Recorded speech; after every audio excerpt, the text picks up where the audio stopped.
Charbonnage et nous sommes dans un espace bien spécifique et on a commencé une série d'enseignements chaque dimanche. Voilà, et on partage la parole du Seigneur avec tous ceux et celles qui arrivent de différentes assemblées, différentes communautés. Voilà, non seulement de façon générale, mais aussi un accent bien mis avec la jeunesse. Donc on travaille beaucoup sur l'enseignement. L'enseignement, d'accord, de la jeunesse. La jeunesse et de façon aussi un peu générale. Générale. D'accord. Oui, nous remarquons du moins des personnes qui prennent des initiatives comme celle de suivre le Seigneur, de se venir avec le Seigneur, de baptiser. Et c'est la plus importante. Quand on est de souffrir de sa création, n'est-ce pas, par le fait simplement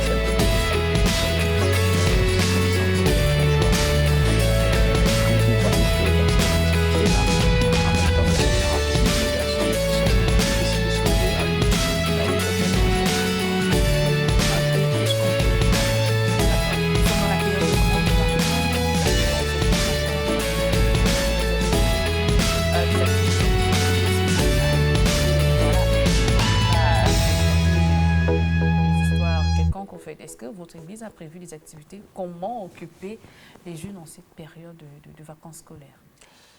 Oui, mais en même temps, nous travaillons sur cela toujours parce que le Seigneur rafraîchit à chaque fois, on va dire quoi, la vision. Voilà, donc déjà, l'accent est mis sur la formation, la parole du Seigneur, avec des sujets bien spécifiques à cette jeunesse-là, mais également des communications intercommunautaires, c'est-à-dire des rencontres entre d'autres jeunes de différents autres ministères également. Donc on fait des rencontres comme ça et on essaye de pouvoir échanger sur les différentes expériences dans la foi, les fonctionnements et actuellement on prépare également en arrière-plan des sorties évangéliques dans des carrefours, dans des milieux un peu urbains ici et là pour adorer le Seigneur, louer le Seigneur en plein air et bien évidemment prêcher l'évangile à ceux et celles que l'on rencontre sur le terrain. D'accord. Alors rapidement, vous avez une activité au mois d'août. Nous avons été poussés par l'Esprit, n'est-ce pas, à faire un programme, une veillée de réveil. Voilà, et cette année, nous sommes bien sûr encore poussés à le faire. Voilà, une deuxième session, n'est-ce pas, d'une veillée de réveil qui se tiendra le 14 août. Voilà. Et voilà, c'est cette activité que nous préparons vraiment pour ce mois-là. On va dire quoi, il y a eu quand même des retombées assez positives par rapport à la première édition qui vous emmène à organiser une seconde. Oui, bien sûr. La première, enfin, l'un des fruits quand même assez patents, c'est des conversions. La première édition, on a eu également plusieurs personnes qui sont données au Seigneur et d'autres également qui se sont réconciliées dans le sens où elles étaient déjà chrétiennes et elles avaient abandonné, s'étaient refroidies et par la grâce du Seigneur, elles ont été réconciliées au travers de cette activité-là. Voilà. Donc, c'était vraiment l'un des points majeurs, quoi, globalement. D'accord. Voilà, on a fait le tour. Si vous avez des questions à poser à nos invités sur le plateau par rapport à cette soirée de veillée, de réveil pour la seconde édition, n'hésitez pas. Nous, on se fera un plaisir de les transmettre. Minute chrétienne, on démarre maintenant avec le thème de la semaine. Prenez vos stylos, prenez vos cahiers et surtout, n'oubliez pas d'avoir le plus important, c'est-à-dire la Bible, juste à vos côtés. On démarre maintenant.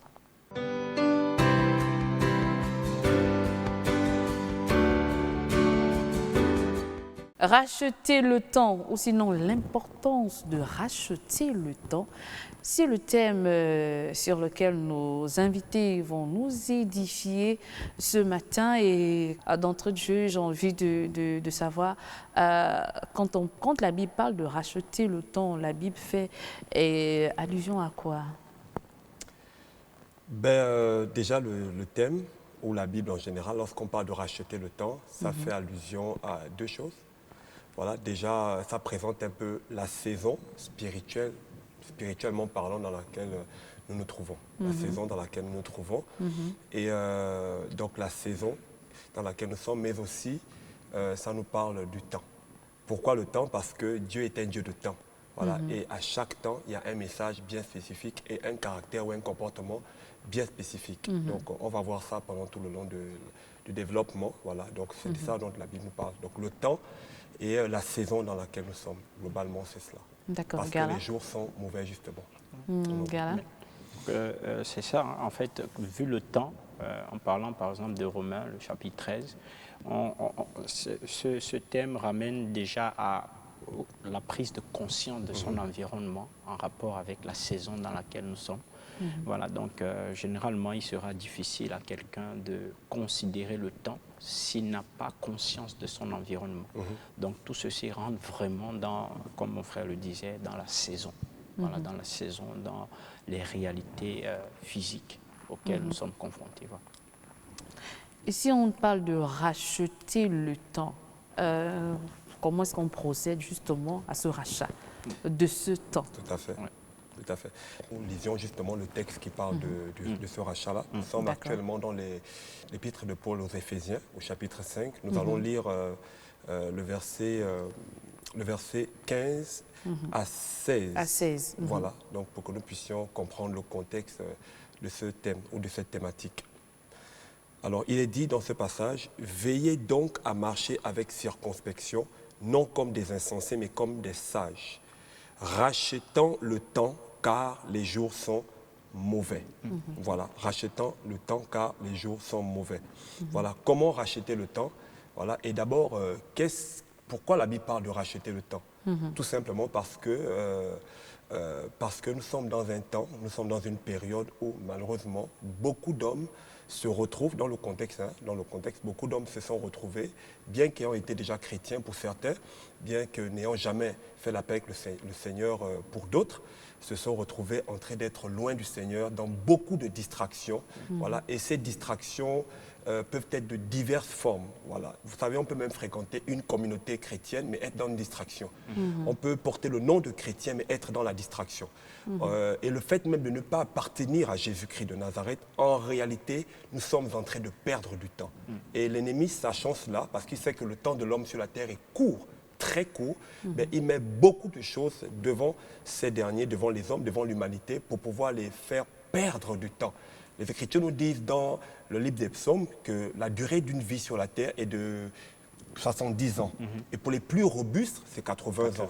Et ceux qui dépassent, c'est vraiment la grâce du Seigneur. Et vous imaginez, le temps est tellement court pour l'être humain, et l'ennemi, le sachant, qu'est-ce qu'il fait? Il met beaucoup de choses autour. Voilà, notamment pour empêcher les humains de rentrer dans la vie éternelle, tout simplement. Et que faire pour acheter le temps? Premièrement, il faut se repentir. Il faut revenir à Jésus-Christ de Nazareth et donner sa vie à Jésus, abandonner ses péchés, se tourner vers lui, recevoir l'Esprit, suivre la parole de Dieu. Et c'est alors que le temps qui nous a été volé par le diable, volé par l'ennemi, volé par la religion, volé par la tradition, volé par... Et tout ce que nous faisions loin du Seigneur va nous être rendu par la grâce du Seigneur. Donc c'est vraiment la première chose. La deuxième chose, c'est comment faire également pour acheter le temps? Il faut s'éloigner de façon pratique de toute forme de distraction. Et on va voir par la grâce du Seigneur de façon un peu étayée qu'est-ce qui constitue ces différentes distractions-là avec les Écritures. D'accord, peut-être serait-il bien d'aborder la chose maintenant parce que 26 minutes c'est très court et ça va très vite. Mais on va demander à Garland s'il veut d'abord ajouter quelque chose. Pourquoi bien sûr, hein, puisque mon frère le disait tout à l'heure, il a touché plusieurs aspects pour acheter le temps. Mais il y a un autre aspect, c'est l'aspect déjà de ceux qui rachètent le temps dans ce qui n'est pas important. Voilà, très souvent, il y a des personnes qui se donnent à, je vais dire, à être riches. Je vais prendre cet exemple hein, qui est quand même un peu plus plausible. Les gens se donnent à être riches. Vous pouvez trouver des personnes qui ne dorment pas assez, Vous voyez, il y a des personnes, il y a des grands influenceurs qui vous disent tu ne peux pas dormir 8 heures de temps parce qu'en fait, voilà, il y a des choses à faire, il faut être riche, il faut faire ceci. Pourtant, en fait, la richesse en elle-même n'a pas d'abord un problème, vous voyez. Voilà, parce que mais c'est pour laisser un héritage à leurs enfants aussi. Bien sûr, c'est ça en fait. Mais l'autre aspect du fait de racheter le temps dans ce qui n'est pas important est que ces choses-là nous volent l'essentiel.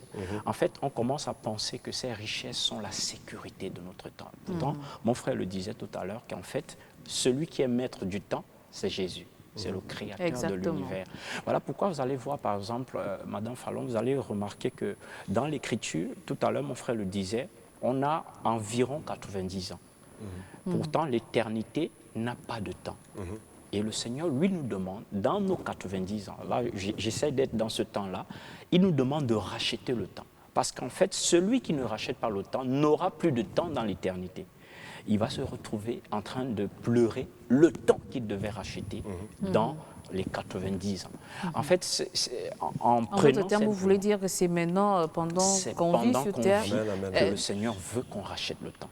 Racheter le temps, en d'autres termes, est-ce qu'on peut dire se convertir, c'est cela? C'est ça. Ou bien revenir racheter à Christ. le temps, donner, non seulement être à Jésus, mais aussi laisser Jésus être son Seigneur. Parce qu'il y a cet aspect qu'on ressort souvent, Jésus est mon sauveur et mon Seigneur. Jésus peut t'avoir sauvé, mais est-ce qu'il est ton Seigneur? Parce que le Seigneur, c'est celui qui occupe tes pensées, c'est celui qui dirige tes pas, c'est celui qui à chaque fois veut décider dans chacune des œuvres que tu dois faire en fait. Et généralement, quand notre temps est tourné à autre chose, en réalité, cette chose-là commence à nous diriger. Et Jésus est parfois mis à l'écart. C'est justement pourquoi nous pouvons remarquer que ce soit dans le domaine de la jeunesse, que ce soit même pour les personnes qui ont déjà un certain âge, il y a beaucoup de choses qui distraient le monde. D'accord.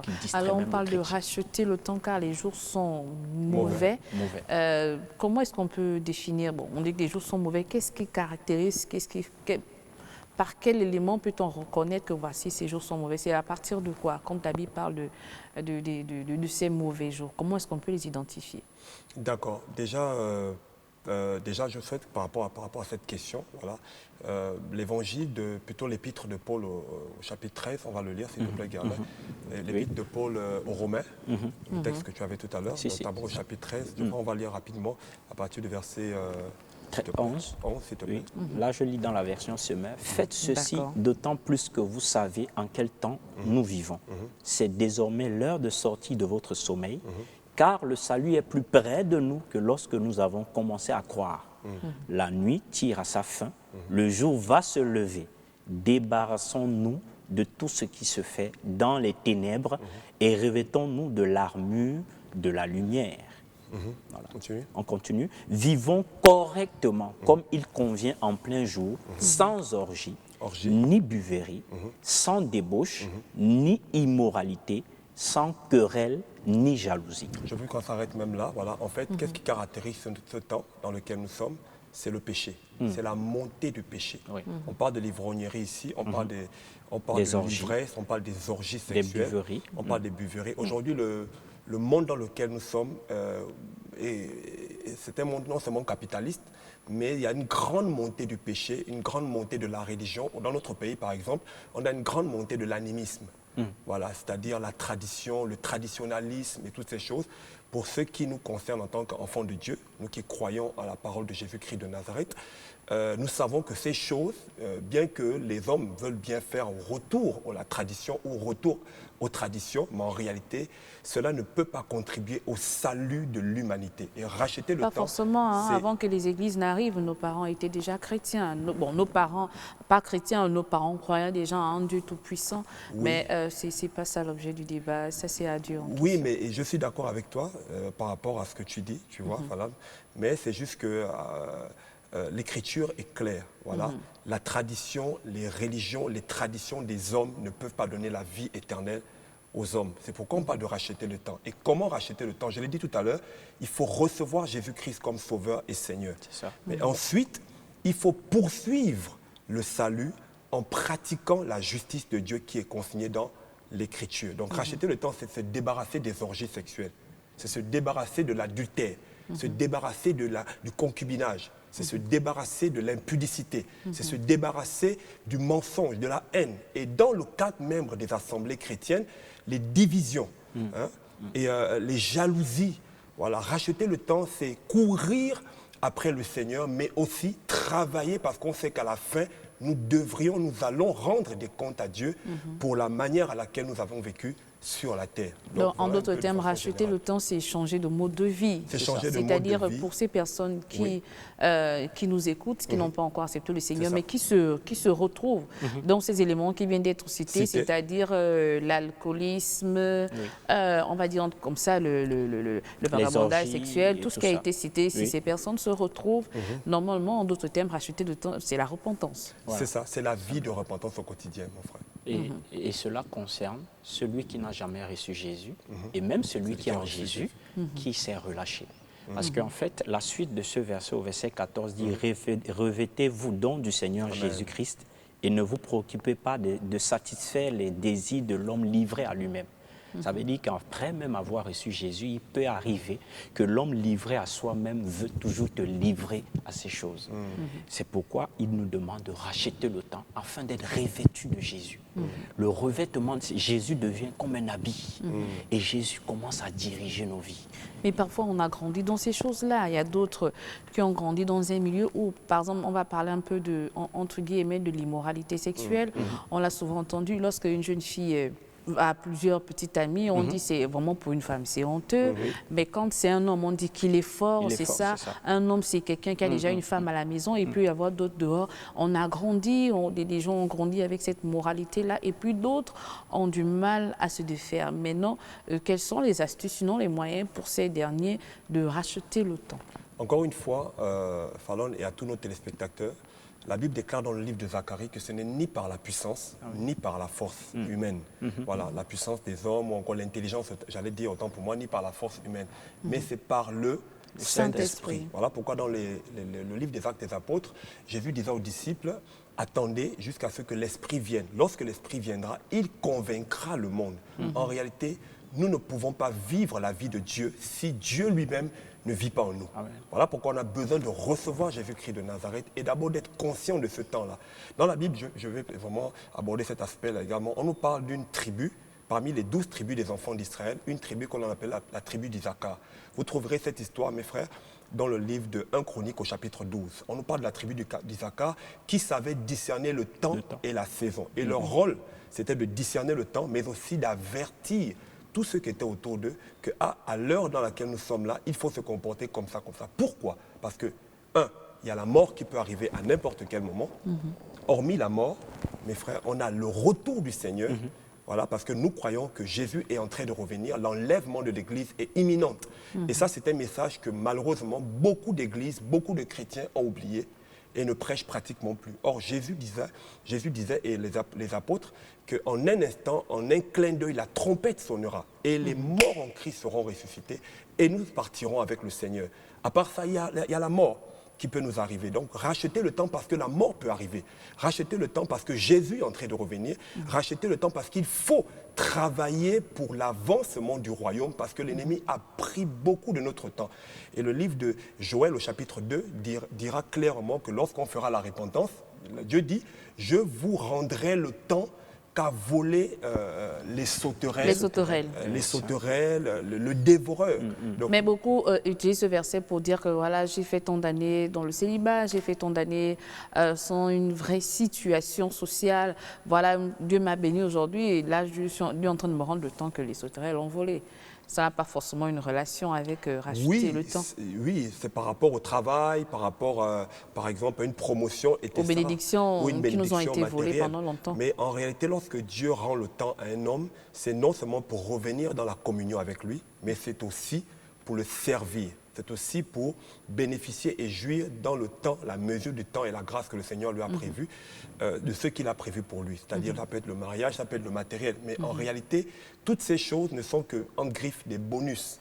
Il y a un passage biblique que je vais le paraphraser, j'ai oublié, qui dit nul ne vient à moi sans que je ne l'ai attiré. Donc, ce qui veut dire que personne ne peut accepter le Seigneur, ou personne ne peut aller à Christ. Si Dieu lui-même d'abord ne l'a pas attiré. Voilà. Et vous allez rencontrer des personnes qui vont vous dire non, chacun en son temps, Dieu ne m'a pas encore touché. Il faut d'abord que Dieu me touche pour que je vienne. Quelque part aussi, ils n'ont pas tort. D'accord. Ils n'ont pas tort d'une part, mais une des réalités est celle-ci. L'apôtre Paul l'aborde. Il dit Dieu veut que tout homme soit sauvé. Le problème est celui-ci, tant que tu n'as pas encore réalisé ta saison, la saison autour de toi, il te sera difficile. Il peut même arriver que tu aies passé à la saison où Dieu a voulu te prendre, ou a voulu te gagner. Ou encore, tu peux être dans une saison où Dieu est en train de t'attirer, mais toi, tu vois la saison autrement. C'est justement pourquoi Jésus-Christ est la lumière du monde. Quand Jésus-Christ vient dans une vie, il t'aide à lire même les saisons. Que ce soit les saisons de ta vie, les saisons d'une nation, les saisons dans le monde, tu peux comprendre ce qui se passe. Et mon frère tout à l'heure a pris l'exemple des fils, n'est-ce pas, d'Issachar, n'est-ce pas, qui connaissaient. Ils ne connaissaient pas juste par intelligence, mais c'est aussi parce que l'esprit les propulsait, n'est-ce pas, cette connaissance et cette intelligence. Et c'est cette intelligence que Jésus donne. 1 Corinthiens le dit, que le Saint-Esprit nous donne une certaine intelligence. Il dit, mais qui a connu la pensée de Dieu si ce n'est le Saint-Esprit qui sonde les profondeurs d'Élohim? En réalité, le Seigneur veut se révéler à tout moment aux hommes. Voilà. Toute action que le Seigneur met en place, il a pour but d'attirer un homme à lui. Mais généralement, les hommes sont un peu plus fermés à eux-mêmes. Parce qu'en fait, il y a plusieurs idéologies aussi qui existent dans le monde, des philosophies, qui amènent les hommes à croire à un autre qu'à Jésus. Ok, est-ce que c'est l'une des raisons pour lesquelles le Saint-Esprit est venu sur terre? Parce que Jésus a dit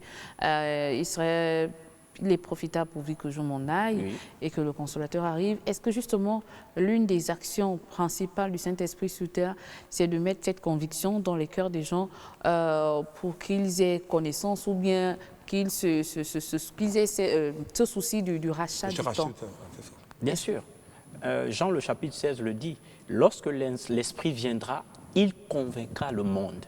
Quand il parle du monde, il ne parle pas juste du cosmos, mais il parle ici des êtres humains, parce que ce sont les êtres humains que le Seigneur veut sauver. Il les convaincra de péché, de justice et de jugement. Pourquoi le péché? Parce que le péché t'empêche à être en communion avec Jésus. Pourquoi la justice? Parce qu'en fait, quand tu reconnais tes péchés, le Seigneur te justifie. Pourquoi le jugement? C'est parce qu'en fait, sans Jésus, nous serons livrés au jugement, simplement. Et c'est le Saint-Esprit qui convainc de péché et de justice. Oui, voilà. Non, juste dire, peut-être rajouter, en disant que vraiment, j'aimerais de façon solennelle quand même interpeller nos téléspectateurs qui sont chez eux et qui, par la grâce du Seigneur, tombent sur cet élément. En réalité, c'est un appel. C'est un appel à la repentance. Ce thème est un appel à la repentance. Ce thème, ce n'est pas un thème de condamnation.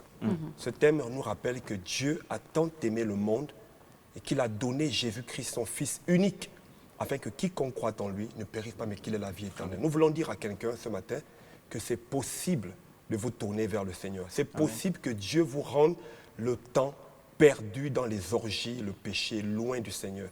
Peut-être tu as essayé de racheter le temps hier, mais c'était sans Jésus. Ce matin, je pense que c'est possible que tu puisses racheter le temps.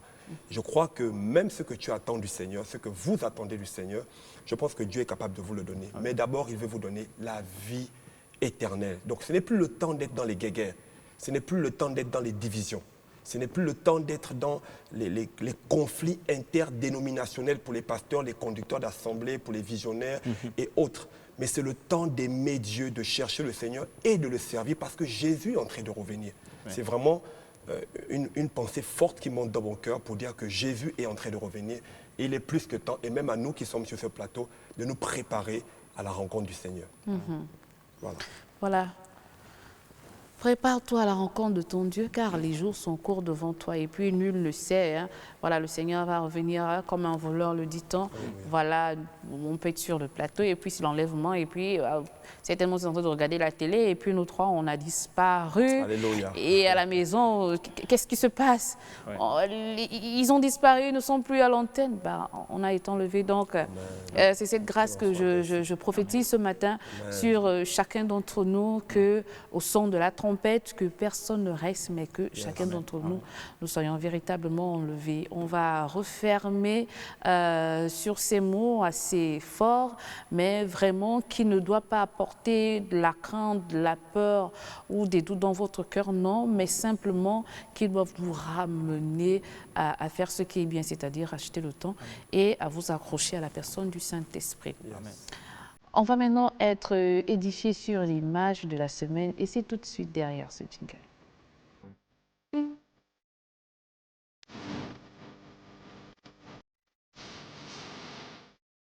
De retour sur le plateau, le numéro WhatsApp de l'émission s'affiche au bas de vos écrans par rapport au thème sur lequel nous voulons d'être édifiés. Si vous avez des questions, laissez vos questions via notre numéro WhatsApp et puis nos invités se feront un plaisir de vous répondre. Et je le répète encore une fois de plus, n'appelez pas parce que personne ne décrochera votre appel. Mais par contre, vous pouvez laisser des messages et nous, on se fera un plaisir d'y répondre. L'image de la semaine s'affiche sur vos écrans. On va demander à Wallace, on va faire une repartition. Wallace va nous édifier sur l'image de cette semaine et Garlin, quant à lui, va nous recommander à la grâce du Seigneur. Donc, que peut-on retenir de celle-ci? Cette image est assez forte, elle est assez simpliste, mais elle est assez puissante. Déjà, j'aimerais commencer par la phrase qui est sur l'image.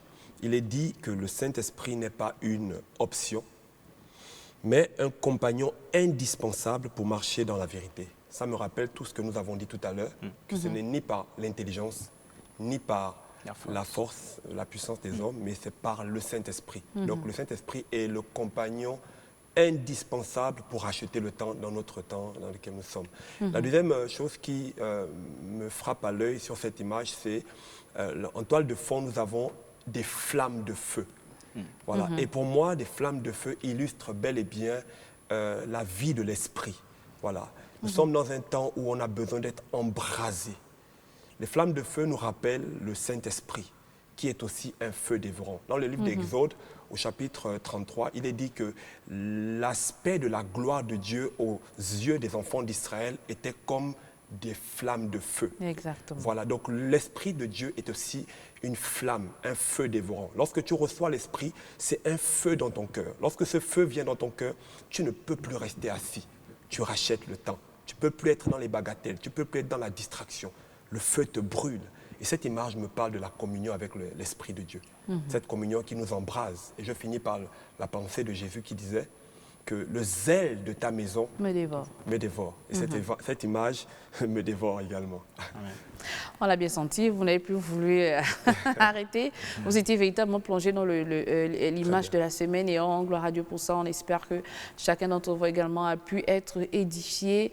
Nous sommes arrivés au terme de notre émission, mais bien sûr, on ne peut pas se séparer sans pourtant demander à nos invités de nous recommander à la grâce du Seigneur. Et c'est Garlin qui va s'apprêter à l'exercice.